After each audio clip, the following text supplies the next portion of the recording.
O brasileiro que quer entrevistar todas as nacionalidades do planeta. Consultor de imigração e criador do podcast TP Mundo, Marcos Vinícius já conversou com pessoas de 80 países e segue firme na missão de ouvir o mundo todo. Entre histórias inspiradoras e projetos que celebram a diversidade, como a Copa dos Gringos, ele mostra que o melhor do Brasil é mesmo o brasileiro. Marcos Vinícius Biagio é consultor de imigração há quase 2 décadas e fundador da TP Mundo, empresa especializada em auxiliar estrangeiros e multinacionais no processo de imigração para o Brasil. Em 2019, ele decidiu unir sua experiência profissional à paixão por conhecer novas culturas e criou o podcast TP Mundo, um projeto ambicioso com uma missão clara: entrevistar pessoas de todas as nacionalidades do mundo. Até o momento, já foram 80 países representados e contando. Cada episódio é uma imersão em histórias de vida marcadas por deslocamentos, desafios e descobertas, sempre com o olhar acolhedor de quem acredita na força do encontro entre culturas. Tivemos a difícil missão de entrevistar quem normalmente está do outro lado do microfone. No TP Mundo, ele já ouviu relatos emocionantes de imigrantes que vieram ao Brasil fugindo de guerras, ditaduras, crises humanitárias e climáticas, mas também de pessoas que escolheram o país por amor, trabalho ou curiosidade. As conversas, conduzidas majoritariamente em português, revelam o Brasil como um território de refúgio e recomeço e mostram como cada história amplia a visão de mundo do próprio entrevistador. Além do podcast, Vinícius também é o idealizador da Copa dos Gringos, um evento anual que reúne estrangeiros residentes no Brasil em uma celebração multicultural, com muito futebol, música e culinária típica de diversos países. O projeto simboliza bem o espírito do trabalho de Vinícius, que é promover integração, diálogo e respeito entre os povos. A seguir, vocês terão acesso à entrevista feita com o Vinícius. Essa entrevista faz parte da edição número 12 do ano 3 da revista Brasileirices. Se quiser adquirir a revista, que é digital, lá, além de outras matérias, você também poderá ter acesso à transcrição deste áudio. Compre em www.brasileirices.com/revista Brasileirices. Oi, Vinícius, seja bem-vindo à revista Brasileirices. Obrigada por aceitar nosso convite. Camila, imagina. Eu que agradeço aí o convite. É um prazer falar contigo. Eu quero começar a nossa entrevista com o clássico. O que você faz da vida? Legal. Eu trabalho com imigração. Já faz 18 anos que eu estou na área. Então, toda a minha parte profissional, né, eu, eu lido com isso. Eu comecei lá em 2007 em uma empresa que lida com imigração. São conhecidas como consultorias de imigração, né? Comecei lá atrás, então, em 2007, formei em comércio exterior, depois me formei em relações internacionais, que tem um pouquinho mais a ver aí com a área. Lidando com imigração, eu estudei inglês e depois francês. Eu uso muito o inglês justamente para lidar com os imigrantes, né? E, e é isso, até que em 2022 eu criei minha própria empresa, que chama ATP Mundo, né? Mas a área é a mesma, a área de atuação. A gente, embora seja pouco conhecida, esse tipo de empresa são empresas que auxiliam, principalmente empresas multinacionais, a trazerem imigrantes para trabalharem aqui, ou mesmo pessoas físicas, né? Então, pessoas que vêm ao Brasil buscando uma nova oportunidade de vida, né? Então, é uma área um pouco conhecida, né? Mas é isso, já são 18 anos aí trabalhando com isso. Acho que o Brasil é um país que recebe e recebeu imigrantes de muitos lugares ao longo de muitos anos. Mas eu queria entender um pouco mais hoje, quais são os principais motivos que levam os estrangeiros a viverem no Brasil? Legal, interessante, porque o Brasil é um país muito aberto e eu acho que principalmente oportunidade de trabalho, né? Como a gente tem todo tipo de área aqui, econômica, muitas empresas se instalam aqui, né? Então, por exemplo, eu auxilio muitos asiáticos, né? Principalmente coreanos que vêm ao Brasil a trabalho. Então, são empresas de tudo quanto é jeito, desde bancos coreanos, né? Empresas que lidam com agro, né? A gente tem o interior de São Paulo muito rico. Os chineses sempre vieram e continuam vindo para cá, empresas japonesas, né? Além de toda a Europa que investem no Brasil, né?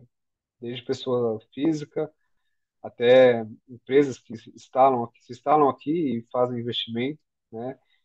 Eu acho que a questão do trabalho é muito importante. Acho que isso justifica a vinda de tanta gente para cá. Outros países buscam uma condição melhor. Alguns países que estão enfrentando problemas, né? Como guerras civis, como ditadura, até questões climáticas, buscam o Brasil também, porque aqui é um país que a gente tem uma qualidade de vida muito boa, né? Embora a gente tenha aquela conhecida síndrome do vira-lata, né? Nós brasileiros, costumamos falar mal do Brasil, mas trabalhando com isso eu tenho dado cada vez mais valor ao nosso país, né? É um país seguro, sim, é um país com não tem extremos, né? Nem de calor, nem frio, enfim. Então, acho que isso justifica, né, o porquê tantos imigrantes vêm para cá. Isso tem crescido, ainda bem, não falo isso só pela questão do meu trabalho, não. Eu tenho muito amor pelo Brasil, então que bom que a gente tem recebido e que continue assim, né? A questão diplomática também, acho que ajuda a responder o que você perguntou, né? O Brasil é um país que conversa com todo mundo, né? Eu tenho um podcast, depois eu vou falar um pouco mais sobre isso, mas eu consigo encontrar pessoas de todos os lugares do mundo aqui no Brasil. Então, eu acho que só para te responder, acho que é mais ou menos por aí. Especialmente estando em São Paulo, né? Que é onde o mundo se encontra. Exatamente. Aqui no Brasil, aqui em São Paulo, a gente tem mais libaneses, né, e descendentes do que a própria população do Líbano, né? Só para ilustrar um pouco, né? E te dar um exemplo, acho que você sabe, além de ser a maior comunidade japonesa, né, fora do Japão, então acho que isso justifica, né? É verdade. E quais são as barreiras que, no geral, esses estrangeiros encontram no Brasil? Tá, eu acho que é a questão da língua, né? Uhum. Principalmente pelos exemplos que eu te dei, né? Por exemplo, quando o coreano vem para cá, só para dar um exemplo aí do que acontece às vezes, quando ele quer dirigir no Brasil, ele precisa passar por alguns procedimentos, a gente auxilia, mas no momento de fazer ali a prova, mesmo as provas para os exames médicos e psicotécnico, né? Eles têm certa barreira ali, né? Do idioma. Então, isso conta. A gente não é um país muito burocrático, eu acho que, de uma forma geral, eles conseguem entrar no Brasil, né? Com algumas exceções, alguns países da África, infelizmente, ainda existe muita barreira. Eu tenho algumas famílias, principalmente da Nigéria, que às vezes eu tento trazer para cá, para eles querem ter uma vida nova aqui, porque tem algum familiar. Então, em alguns países, a parte burocrática, né? Mas não vejo muitas barreiras, tá, Camila? Eu acho que esse é um ponto até que vai ao encontro do que eu falei um pouquinho antes. Tem um, a gente é um país muito aberto e realmente são poucas barreiras para cá. Muito bom. Eu tô até me sentindo um pouco pressionada hoje de entrevistar o cara que entrevista tantas pessoas do mundo. Hoje você tá noutra posição, né? Então, acho que a gente pode falar um pouco do seu podcast, o TP Mundo, e essa proposta de entrevistar todas as nacionalidades do mundo. Como que surgiu essa ideia? Então, eu sempre tive muitos hobbies ligados a assistir filme de outros países, além dos Estados Unidos, conhecer um pouco da culinária de outros lugares, assistir séries também, enfim, eu sempre fui muito curioso, né? Então, eu e minha esposa, a gente tinha um hobby que acho até legal contar aqui. A gente colocava em como se fosse um sorteio mesmo, colocando alguns papéis ali, e a gente sorteava um país e tentava justamente assistir um filme, fazer um prato, conhecer alguém desse país. E nisso a gente ia conhecendo o mundo sem sair de casa, praticamente, né? E até que uma vez a gente tinha sorteado, acho que Costa Rica, e, e eu entrei no meu carro e pensei, nossa, eu queria tanto ouvir alguma coisa da Costa Rica agora, eu acho que eu não vou encontrar alguma coisa online, né? Foi aí que despertou, que eu tive a ideia de criar o podcast. Falei, por que que não pode ser eu, essa pessoa, que pode levar, né, aos outros essa cultura, né? Porque eu trabalho com isso há tanto tempo, então eu tenho esses hobbies. Foi aí que eu tive a ideia e o nome veio de primeira, assim. Às vezes, quando a gente inicia um projeto, a gente tem um pouco de dificuldade de criar o nome, né? Sei, cara, eu vou criar um podcast, vou chamar todos os países do mundo. Eu vou tentar entrevistar todas as nacionalidades, né? E tá rolando, já foi um terço do mundo, mais ou menos, 80 entrevistas, né? A última, por coincidência, que eu dei exemplo agora, foi Costa Rica. E, e é o que a gente estava conversando no começo. Eu tive até que certa facilidade de encontrar essas 80 pessoas aqui, né? Cada pessoa representa o seu país e eu não repito, né? Então foram 80 nacionalidades. Sei que daqui para frente eu vou encontrar sim, né, algumas dificuldades, claro, entrevistar alguns países da Oceania, né, aquelas ilhas pequenas. Mas enfim, eu tenho algumas linhas de, de como resolver isso. Talvez viajar para alguns países, enfim, mas tá rolando, tá dando certo. Que maravilha! E a língua é uma barreira para fazer essas entrevistas? Até o momento ainda não foi, porque 90% aí das entrevistas foram em português. Então tive sorte de encontrar pessoas que falam português e outras pessoas eu encontrei que tinham histórias super legais para trazer para o projeto. E eu acabei falando em inglês e depois eu subi o episódio dublado, né? Então consegui driblar ali e resolver.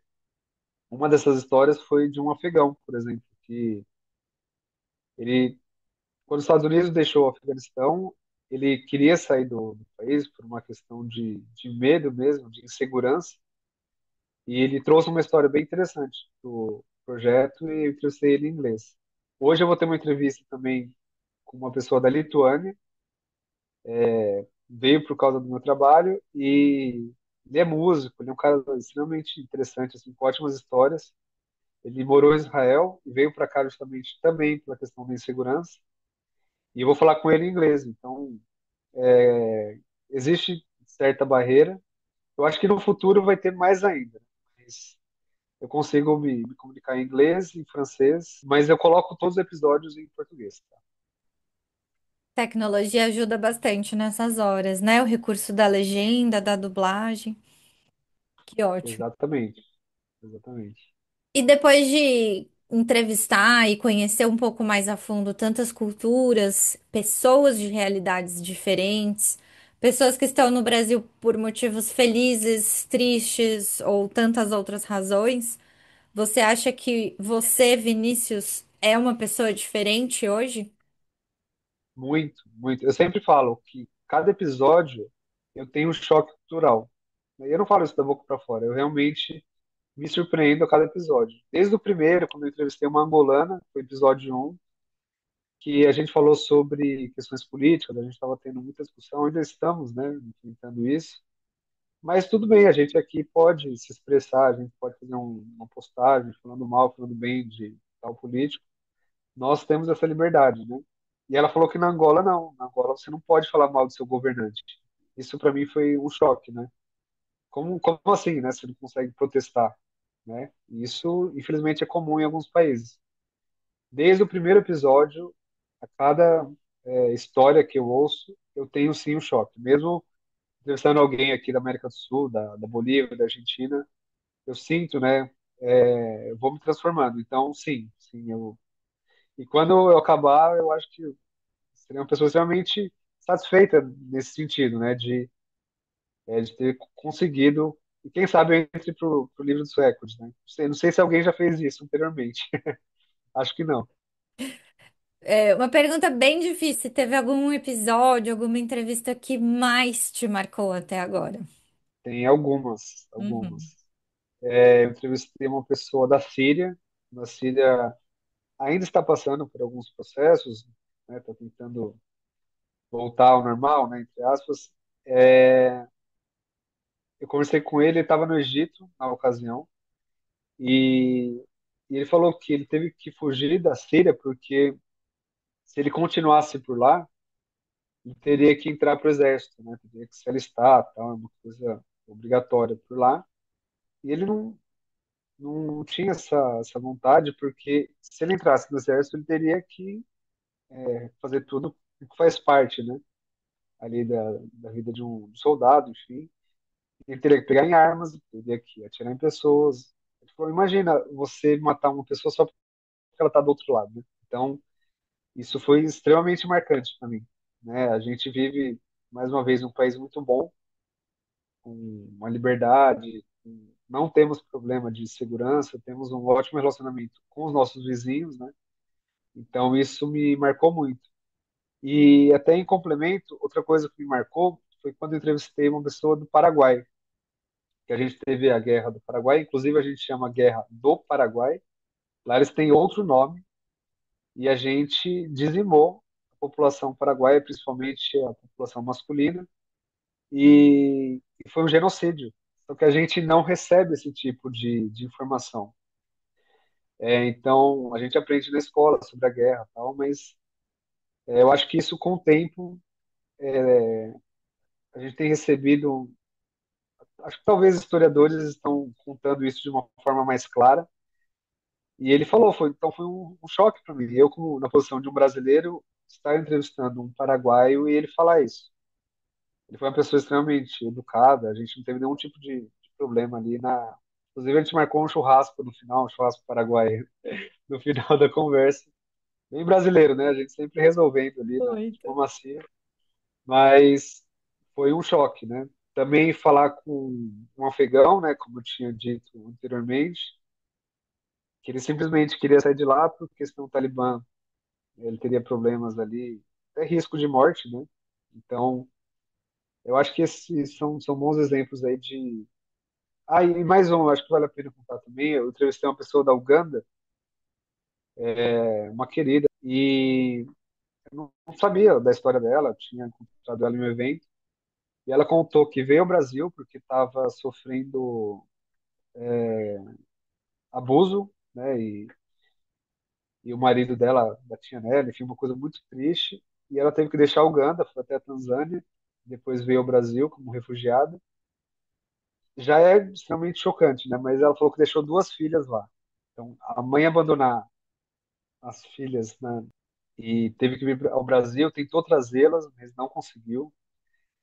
Quando ela contou assim, eu pensei, nossa, acho que essa é a pessoa mais forte de, que já passou aqui pelo projeto, claro, mas que lindo, né? A história dela, que triste, né? Claro, mas que lindo a força dela, a coragem dela para enfrentar e vir ao Brasil. Hoje ela é chefe de cozinha aqui, ela tem uma vida razoavelmente boa, claro, sentindo muita falta das filhas, mas eu acho que essa foi a mais chocante, sabe?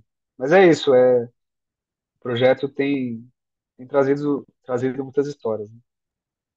É impossível continuar sendo a mesma pessoa depois de ficar tão próximo de histórias como essas, né? E acho que vale a pena então a gente falar da Copa do Mundo com gringos. Como é isso? Nossa, tem dado super certo, fico bem feliz em contar aqui. Começou em 2024 e 24 e foi a segunda edição em 2025.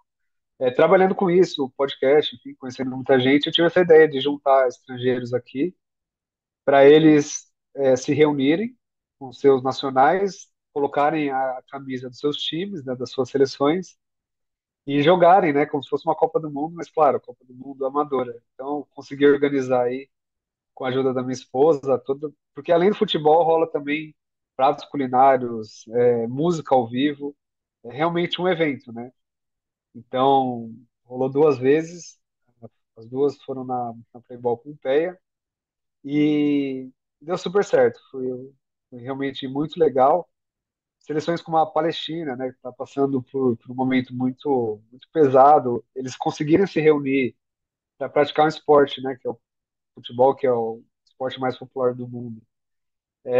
Seleções como a do Líbano também, com muitos descendentes, foi muito legal. Do Haiti, né, pessoas muito humildes, muito simples, que conseguiram também montar o seu time. A Argentina tem toda a questão tradicional, né, do futebol, além de outras como a Inglaterra, né, conseguir juntar eles aqui também. A gente não vê tanto inglês aqui no Brasil, não é tão comum. Então, eles juntaram ali, jogaram super bem. E é isso, eu tenho cada vez mais, contratando mais pessoas para aumentar ainda, né? Mas é isso, tem dado super certo a Copa. Já fica o convite para você ir lá ano que vem. Tem música ao vivo, entrega de troféus, enfim, é realmente um evento super legal. E a gente vai divulgar, com certeza. Quero muito estar lá, assistindo ao vivo. E se você tivesse que sair do Brasil, Vinícius, para qual país você iria? Tem algum país que chama a sua atenção? Você tem vontade de sair do Brasil e morar fora do Brasil? Eu já tive essa vontade, eu acho que todo mundo tem que passar por um processo de intercâmbio, se possível, né? Claro, envolve um milhão de coisas. Eu já conheci alguns países, já fiz algumas viagens, e como eu estudei francês, eu acabei morando na França por 3 meses. Foi realmente mágico, assim, é um país que eu admiro muito, eu acho que respondendo aí a sua pergunta, seria a França. É um país que lida muito bem com o imigrante, eu sei que existe toda uma pressão. Tem muitos países que a extrema-direita está assumindo o poder, me assusta um pouco, né? Isso acaba aumentando o preconceito com imigrantes. A gente está vendo o que está acontecendo nos Estados Unidos, né? Na própria França, a Le Pen, né? Ela está tentando ali assumir. Mas eu senti isso da França, que é um país que aborda muito bem, recebe muito bem os imigrantes, lida muito bem, né? Porque a França teve uma questão histórica, né? Umas questões com os países africanos, principalmente no norte da África, a questão da Argélia. Mas hoje eles lidam bem com isso. A França é um país que tem uma história muito linda, embora tenha alguns pontos, claro, como a maioria dos países. A França tem uma questão cultural muito forte, né? Muito forte no cinema, enfim, música, com esporte. Eu acho que é um país completo, assim, e, enfim, eu acho que a França é um ótimo exemplo de país para mim. Muito bom. Para fechar, então, Vinícius, a nossa clássica pergunta: para você, qual é o melhor do brasileiro? Eu acho que essa questão que eu até falei mais cedo sobre nós sermos um pouco diplomatas, né? Eu acho que isso justifica muito o brasileiro. Eu já me deparei com muitas questões de estrangeiros aqui, que eu falo inglês, eu tento resolver, mas já aconteceu até de estrangeiros virem para cá e não falar nenhuma palavra, ou encontrar pessoas que não falam inglês também. No podcast eles me trazem muito isso, que o brasileiro é inexplicável. Nós somos educados, a gente sempre vai tentar dar o melhor ao estrangeiro, né? Eu já viajei para alguns países, eu vi que nem sempre, né? A gente nunca foi tratado, claro, mas a forma que a gente lida com isso é diferente, sabe? O Círio me trouxe isso na entrevista dele, que outro Círio, tá? Não aquele que eu dei o exemplo, um que está aqui no Brasil, Ele precisava se registrar na Polícia Federal, e ele tinha certa urgência, e ele não tinha dinheiro para pegar Uber e tal. E foi transporte público. Ele saiu do extremo leste de São Paulo e foi até a Zona Oeste, onde fica a Polícia Federal, sem falar uma palavra em português. E na época não tinha tanta, não era tão acessível o celular, Google Tradutor e tal. E ele conseguiu chegar. E todo mundo tentou, parou, tentou ajudar ele. Então, eu acho que, para te responder, não consigo te dar uma resposta direta, mas eu acho que o brasileiro, sabe, o nosso jeito, às vezes, a gente confunde o jeitinho, mas não, o brasileiro é. Não posso falar palavrão aqui, mas acho que você entendeu o que eu quis dizer. O brasileiro é isso aí. Ótimo. Vinícius, muito obrigada. Quero aproveitar e convidar quem está ouvindo essa entrevista a acompanhar o podcast TP Mundo. E se você for um estrangeiro precisando da ajuda de um consultor de imigração, não deixe de falar com o Vinícius também, certo? Isso, exatamente. O nosso escritório fica em frente à Polícia Federal para facilitar as coisas. A Polícia Federal é o órgão, né, que auxilia todos os imigrantes aí, então é só entrar em contato com a gente resolve. Muito bom. Obrigada, muito sucesso, Vinícius. Até mais. Obrigado, igualmente. Valeu.